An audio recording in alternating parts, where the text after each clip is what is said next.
ओम गुरुर्ब्रह्मा गुरुर्विष्णु गुरुर्देव महेश्वरः गुरुर्साक्षात् परम ब्रह्म तस्मै श्री गुरुवे नमः। आज की कथा में संध्या की तपस्या। ब्रह्मा जी कहते हैं, जब मैं काम को श्राप देकर के अंतर्ध्यान हो गया और वहां से शिव जी भी चले गए, तब अमरस को प्राप्त होके मेरी पुत्री ने सोचा कि भला मुझसे बढ़ के पापनी कौन हो सकता है। ब्रह्मा जी की पुत्री का नाम क्या थी?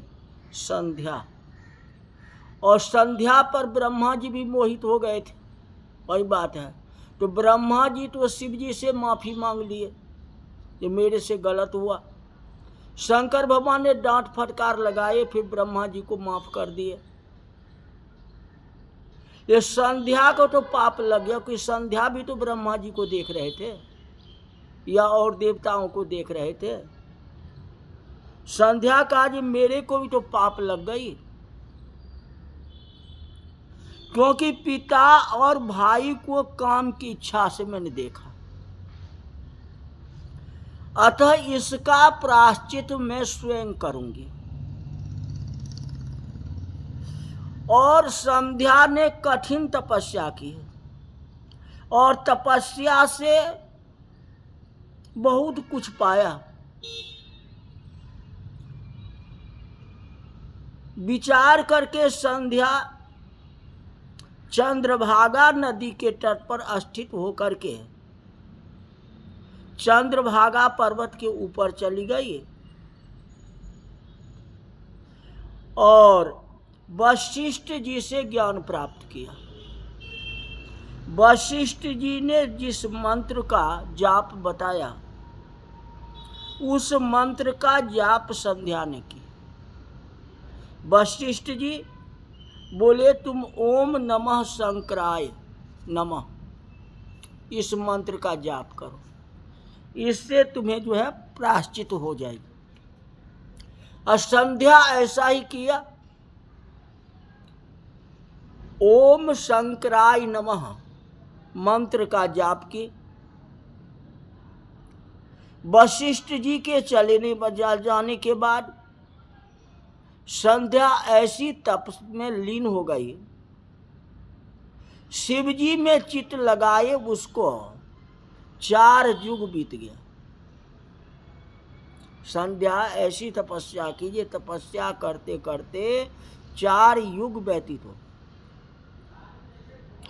तो शिव जी ने आकाश में स्थित होके उनको प्रत्यक्ष दर्शन दिया।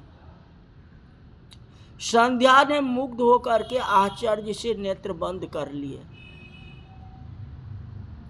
शिव जी ने उनके हृदय में प्रवेश कर उसे दिव्य ज्ञान और दिव्य वाणी और दिव्य नेत्र दिए।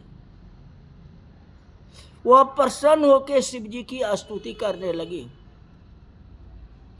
उनकी स्तुति को सुन करके भक्त वत्सल परमेश्वर शिव जी प्रसन्न हुए। बोले कि भद्रे, तुम्हारे इस तपस्या और स्तुति से मैं प्रसन्न हूं। तुम जो चाहो हमसे वरदान मांग सकते हो। तो महेश को बार बार प्रणाम करके प्रसन्न होकर के संध्या बोली, यदि आप मुझे वरदान के योग समझते हैं और यदि हम अपने पूर्व पाप से शुद्ध हो गई हूं, तो हे माहेश्वर, आप मुझे यही वरदान दीजिए कि इस संसार में प्राणी उत्पन्न होते ही तुरंत कामी न हो जाए, जैसी हमारी हुई। बचपना अवस्था जन्म लेते ही कामी हो गया, तो हमारे ऊपर किसी ने कुदृष्टि डाला, ऐसा न हो। दूसरा वरदान यह दीजिए, मैं तीनों लोक में विख्यात और पतिव्रत नारी हो जाऊं। मेरे समान कोई नारी न होवे, और जो मेरा पति हो वह अति कामी न होके मित्र के समान हो, और जो मुझे काम भाव से देखे वह नष्ट हो जाए और नपुंसक हो जाए। 4 वरदान मांग किए। शिवजी ने एवमस्त कह के संध्या को कहा कि भद्रे, अब मैं मनुष्य का 4 आयु कर देता हूं। तुम्हारे कहने से मनुष्य की 4 आयु कर देता हूं, शैशव, कुमार, यौवन और वृद्ध। जब प्राणी तीसरी अवस्था को प्राप्त हो तो कामी होगा, बचपन में कामी नहीं होगा। कोई भी प्राणी उत्पन्न होते ही कामी नहीं होगा। इसलिए 12 वर्ष के बाद ही जो है कुछ मन विपरीत होता है। 12 वर्ष से पहले जो है काम का कोई प्रभाव नहीं पड़ता। और अति कामी कब होता है? 25 वर्ष के बाद, जब यौवना अवस्था का होता है। कहते तुम्हारी मनोकामना पूर्ण किया। तू इस त्रिलोकी में सती की भाव होगी, जो अपने पाप को नष्ट करने के लिए इतनी बड़ी तूने तपस्या की। कलयुग में इतनी तपस्या कौन करेगा? कोई कर सकता है? कहे जो होगा सोगा करो, पाप करो, जो होने का होगा सो। और तेरे पति को छोड़ करके जो कोई अन्य तुझे सकाम भाव से देखेगा वह वास्तव में नपुंसक हो जाएगा। सती में इतनी बड़ी शक्ति होती है, जो एक बार नजर डाल दे तो जल करके भस्म हो जाए। जिस तरह से शंकर भगवान को काम ने देखा तो काम जल करके भस्म हो गया, वैसे ही जो सती नारी है उस सती नारी पर कोई कुदृष्टि देखे तो वह जल करके भस्म हो जाए।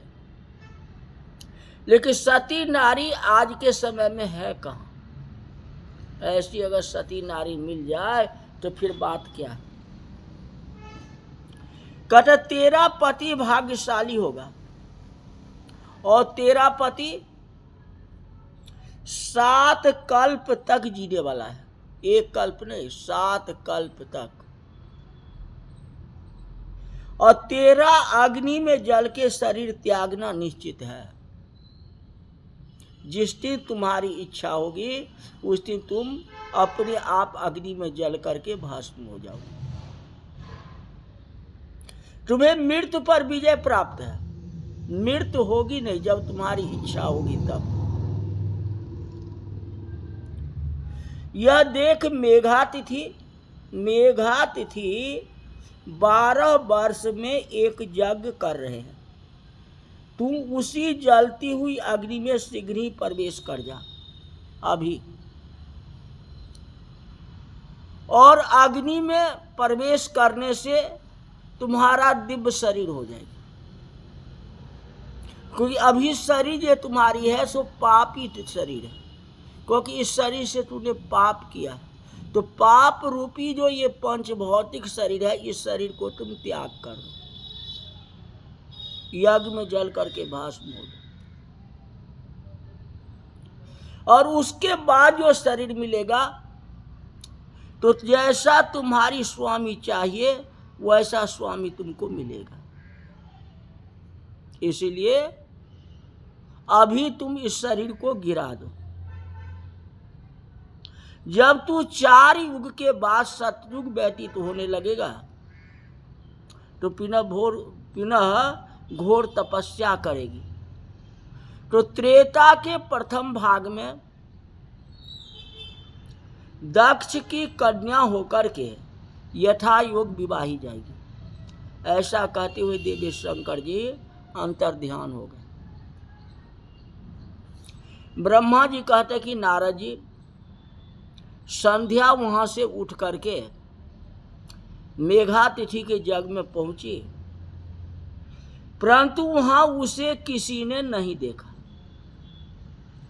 तब वह वशिष्ठ जी को स्मरण करके उन्हें ही अपना पति स्वीकार कर जग में बढ़ी हुई अग्नि में कूद पड़ी। शिव जी के कृपा से उसे कूदते हुए किसी ने देखा ही नहीं। अग्नि ने उनके शरीर को जला करके सूर्य मंडल में प्रवेश करा दिया और सूर्य ने उनके शरीर को विभाग करके अपने रथ में स्थापित कर लिया, जिसके ऊपर का भाग रात्रि और दिन के बीच में होने वाला प्रातः काल और संध्या हो गया। उसी का शेष भाग पितरों की प्रसन्नता के लिए दिन का अवसान वाली संध्या होगी। उनके प्राण को दयालु शिव जी ने अपने दिव्य शरीर में स्थापित कर लिया। जब यज्ञ की समाप्ति हुई तो ऋषियों ने तप्त सोने के समान कांति वाली उस कन्या को अग्नि में पड़ा देखा। अभी तक तो देखे नहीं थे, लेकिन जब यज्ञ समाप्त हुई तो कन्या को देखे। कन्या का तेज शिव जी में समाहित हो गया। मेधातिथि ने प्रसन्नता के साथ यज्ञ के लिए विधिवत स्नान करके भली प्रकार गोद में उनको रख लिया। वो जग में तो जल करके भस्म हो गई थी, और वही कांति के समान एक कन्या उस यज्ञ कुंड में देखे। जब अग्नि समाप्त हो गई तो यज्ञ कुंड में एक कन्या को देखते हैं। कौन? मेधातिथि। उस कन्या का नाम अर्धंती रखा। उस कन्या का नाम अर्धंती रखा। मुनि ने उसे अपने एक निधि माना और शिष्य सहित उनको अपने आश्रम में पालन करने लगे। जब वह 5 वर्ष की हुई तो ब्रह्मा, विष्णु और महेश ने आकर के ब्रह्मा पुत्र वशिष्ठ जी के साथ उसका विवाह कर दिया। पतिव्रताओं में श्रेष्ठ महापतिव्रता अर्धंती वही हुई है। संध्या जो है वही अर्धंती हुई है, जिसके द्वारा शतपदाधिक श्रेष्ठ पुत्र की उत्पत्ति हुई है वशिष्ठ के द्वारा। इस प्रकार जब प्रजापति ब्रह्मा जी ने कहा तो उनके वचन सुन के आनंद मग्न हो नारद जी ने कहा कि ब्राह्मण, आपको धन्यवाद है कि आपने इस दिव्य कथा को सुनाया। हे धर्मज्ञ, आप इससे आगे संध्या को क्या हुआ उसके बारे में बताइए। तो आगे की कथा कल बताएंगे। आज की कथा यही तक रही। बोल वृंदावन बिहारी लाल की जय।